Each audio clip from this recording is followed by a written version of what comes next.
Greetings, humans. I'm Andy. And I'm George. And this is Kus. And welcome back to the Windmill Full of Corpses. Right. So, deathcore is a notoriously moist genre, particularly when it comes to vocals. You've heard Will Ramos. It's like there's a whole tornado of rain and mud in his throat. And that is usually the case, except for Humanity's Last Breath and Slaughter to Prevail and Signs of the Swarm.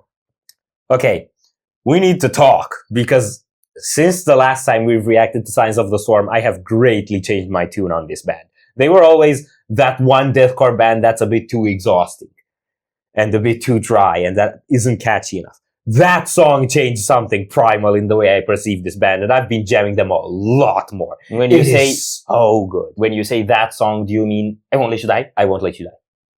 Yes. I love how they put things in one word. It actually won't be on the new album if I'm not mistaken. Mm-hmm. I Won't Let You Die.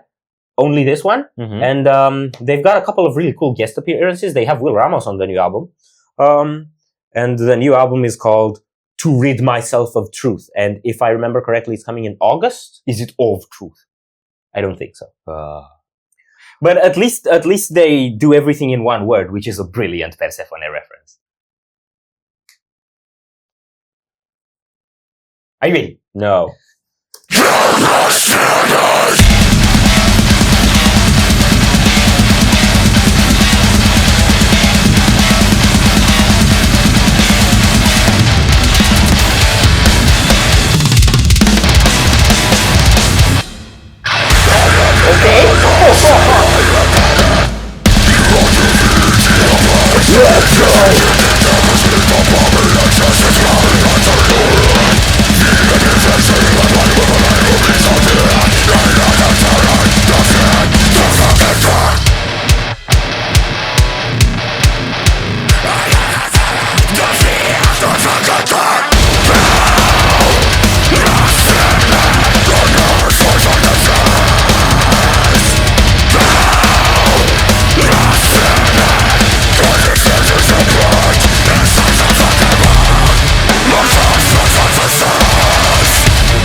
I want to talk about the video. You can talk? Did you notice what was happening in the video? I've been trying to make sense of it. They're like, the band is kind of mirrored. They're face to face with themselves. Yeah. And on one side of them, they're like covered in rubble from stones, and on the other side they're normal. Yeah, so on one side they have the same color as all the statues around them. It's like they're merged with the environment.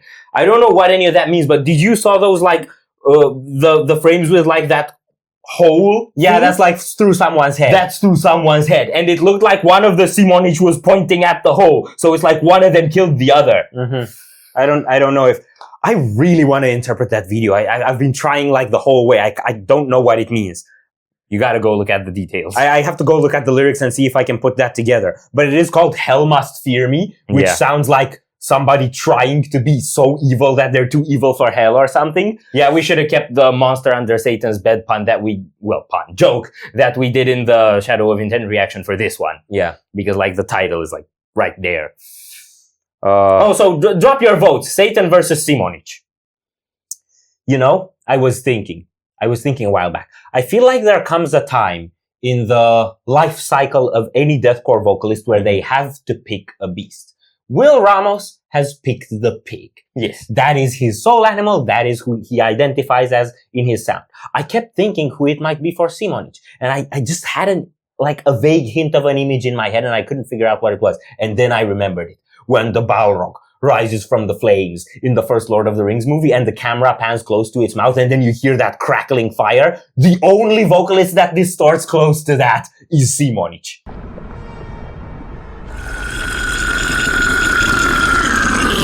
So in a way, hell does fear him. I would think Satan, the one from South Park, would be slightly intimidated by the bloody Balrog. Yes. And I like how he moves and punches about. He's got really cool presence. I also saw them live. I just love the first frame in the video. It's just him going, yeah. The Beef Castle mode on. I hate that I can't process deathcore songs on the moment as well as I do other songs because I know there's details in that I would that I would like to comment on that I haven't properly remembered after one shocking listen. I can comment on the drums. Go. Drums.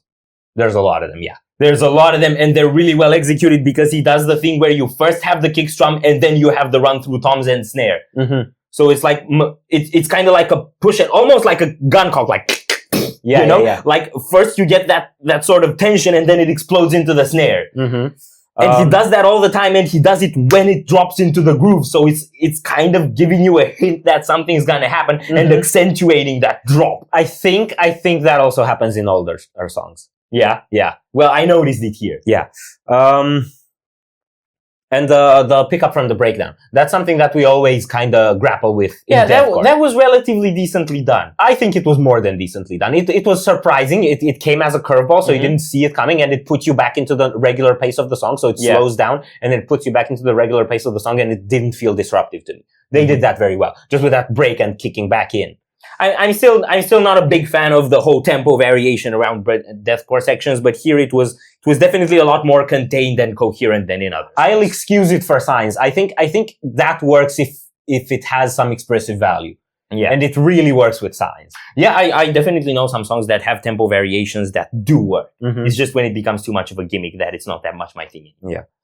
But just massive respect for Simonic. I've been saying since forever that Ben Duerr is my favorite vocalist in deathcore. Now Shadow of Intent is doing everything they can to be death metal instead of deathcore. So Simonic, now it's on you. Yeah. Yeah, that sounded great. I'm really happy with this and I'm really looking forward to the new album. Are we done here? No. So if you enjoyed this reaction, we greatly appreciate the likes and shares. And if you want to see more, don't forget to subscribe with bells on. Thank you very much for stopping by. We hope you enjoy your stay and we'd love to see you back at the Windmill very soon. Corpses out.